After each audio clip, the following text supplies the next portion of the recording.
حاتم اصم کا شمار اپنے زمانے کے زاہدوں میں ہوتا تھا۔ وہ ایک فقیر شخص تھا اور اپنے بیوی بچوں کے ساتھ انتہائی سخت حالات میں گزر بسر کر رہا تھا، لیکن اس کی اچھی بات یہ تھی کہ وہ خدا پر بہت زیادہ اعتقاد رکھتا تھا۔ اسے خدا پر یقین تھا۔ ایک رات وہ اپنے دوستوں کے ساتھ بیٹھا ہوا تھا کہ حج اور خانہ کعبہ کی زیارت کی گفتگو ہونے لگی۔ اس کے دل میں بھی شوق پیدا ہوا کہ وہ خانہ کعبہ کی زیارت کو جائے۔ جب گھر واپس لوٹتا ہے تو بیوی بچوں کو اپنے پاس جمع کرتا ہے اور ان سے اپنے مقصد کو بیان کرتا ہے اور کہتا ہے کہ اگر تم لوگ مجھے اجازت دو تو میں خدا کے گھر کی زیارت کو جاؤں، تم لوگوں کے لیے بھی دعا کروں گا۔ اس کی بیوی کہتی ہے کہ ہم لوگ فقر و تنگ دستی میں زندگی بسر کر رہے ہیں اور اتنے سارے بچوں کے ساتھ آپ کہاں جانا چاہتے ہو؟ خدا کے گھر کی زیارت اس پر واجب ہے جو غنی اور ثروت مند ہو۔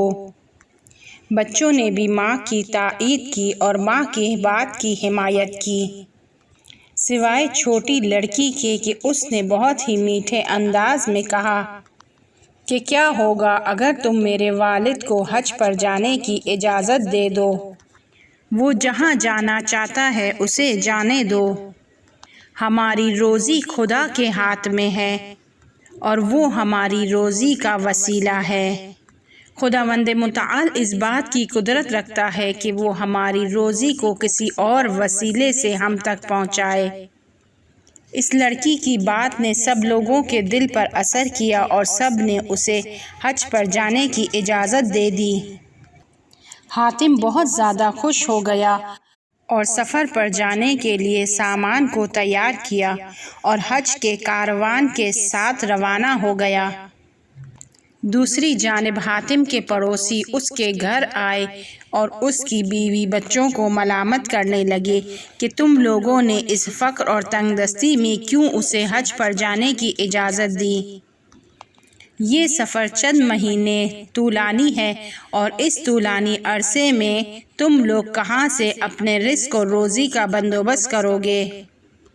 سب لوگوں نے اس چھوٹی بچی کو قصوروار ٹھہرایا اور اس کو ملامت کرنے لگے کہ اگر تم اس طرح بات نہ کرتی اور اپنی زبان کو کنٹرول میں رکھتی تو ہم اسے حج پر جانے کی اجازت نہیں دیتے۔ لڑکی کو یہ بات بہت بری لگی اور اس کی آنکھوں سے آنسو جاری ہو گئے۔ اس نے اپنا سر آسمان کی جانب بلند کیا اور اپنے ہاتھوں کو دعا کے لیے اٹھایا اور کہا، پروردگارا، انہیں تیرے فضل و کرم کی عادت ہو چکی ہے اور تیری نعمتوں سے بھرے دسترخوان سے کھاتے رہے ہیں۔ تو انہیں نا امید نہیں کرنا اور مجھے بھی ان کے آگے شرمندہ نہ ہونے دینا۔ اب وہ تمام گھر والے حیران اور پریشان بیٹھے تھے کہ کہاں سے رزق و روزی کو حاصل کیا جائے۔ اتفاق سے شہر کا حاکم شکار کر کے واپس لوٹ رہا تھا اور اسے بہت زیادہ پیاس لگی تھی۔ اپنے کچھ ساتھیوں کو حاتم کے گھر بھیجتا ہے تاکہ وہاں سے پانی لے کر آئیں۔ وہ لوگ حاتم کے گھر آتے ہیں اور دروازہ کھٹکھٹاتے ہیں۔ حاتم کی بیوی آتی ہے اور پوچھتی ہے کہ تمہیں کیا کام ہے؟ وہ کہتے ہیں کہ حاکم تمہارے گھر کے دروازے پر کھڑا ہوا ہے اور تم سے کچھ پانی چاہتا ہے۔ حاتم کی بیوی حیران ہو کر آسمان کی جانب نگاہ کرتی ہے اور کہتی ہے، پروردگارا، کل رات ہم لوگ بھوکے تھے اور آج امیر ہمارا محتاج ہو گیا ہے اور ہم سے پانی طلب کر رہا ہے۔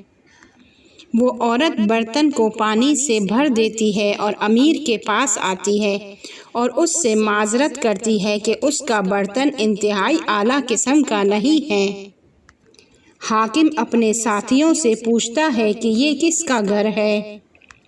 وہ لوگ کہتے ہیں کہ یہ حاتم اصم کا گھر ہے کہ جو اس شہر کے زاہدوں میں شمار ہوتا ہے۔ ہم نے سنا ہے کہ وہ خدا کے گھر کی زیارت پر گیا ہے اور اس کے گھر والے انتہائی سختی میں زندگی بسر کر رہے ہیں۔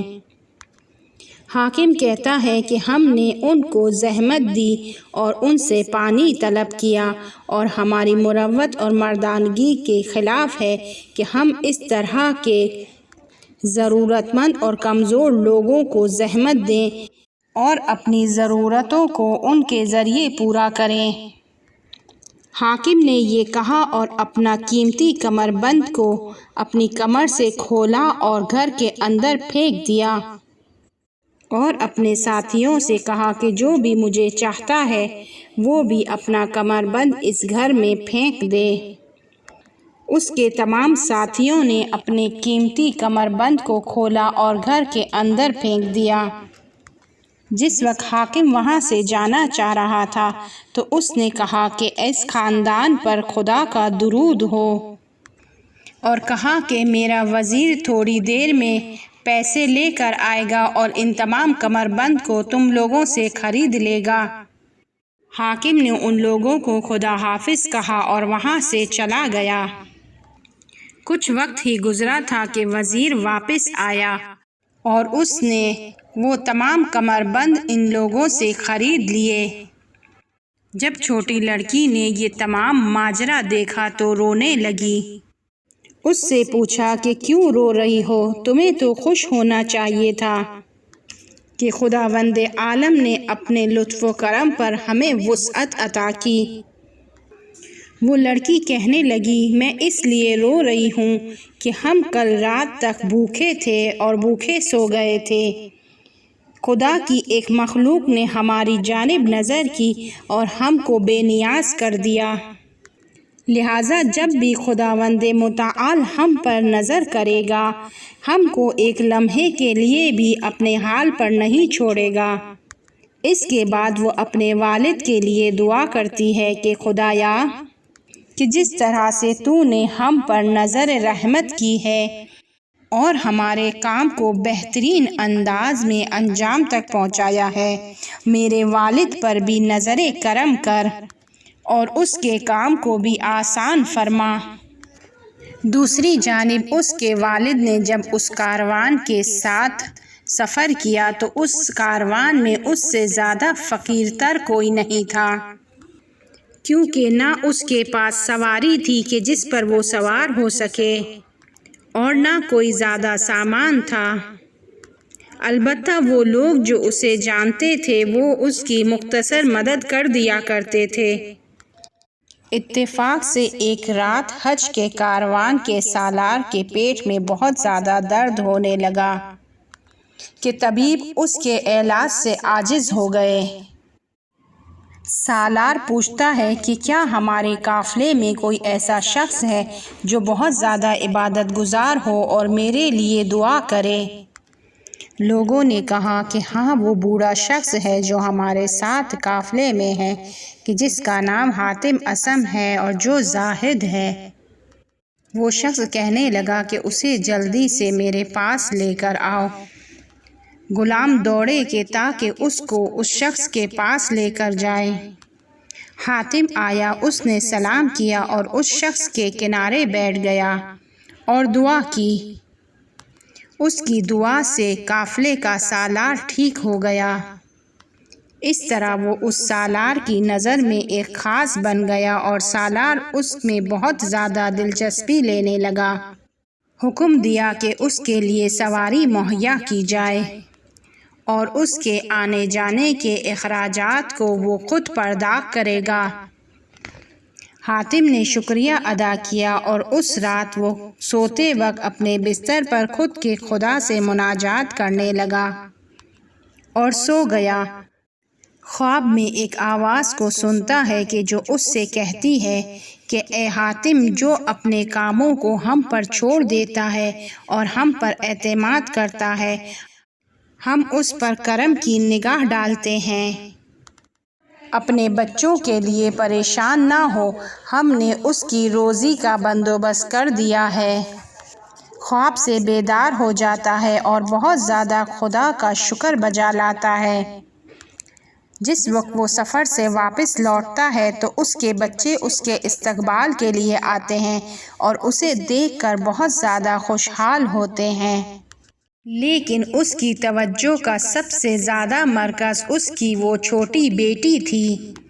اس کو اپنی آغوش میں لیتا ہے اور اس کے چہرے کو چومتا ہے اور کہتا ہے کہ بعض اوقات چھوٹوں کی سمجھ اور شعور بڑوں کے مقابلے میں زیادہ ہوتی ہے اور وہ دوسروں پر برتری رکھتے ہیں۔ خدا کسی پر بھی اس کی عمر کے لحاظ سے اس پر توجہ نہیں کرتا ہے، بلکہ اس کی معرفت اور حق کو پہچاننے کے لحاظ سے اس پر نظر رکھتا ہے۔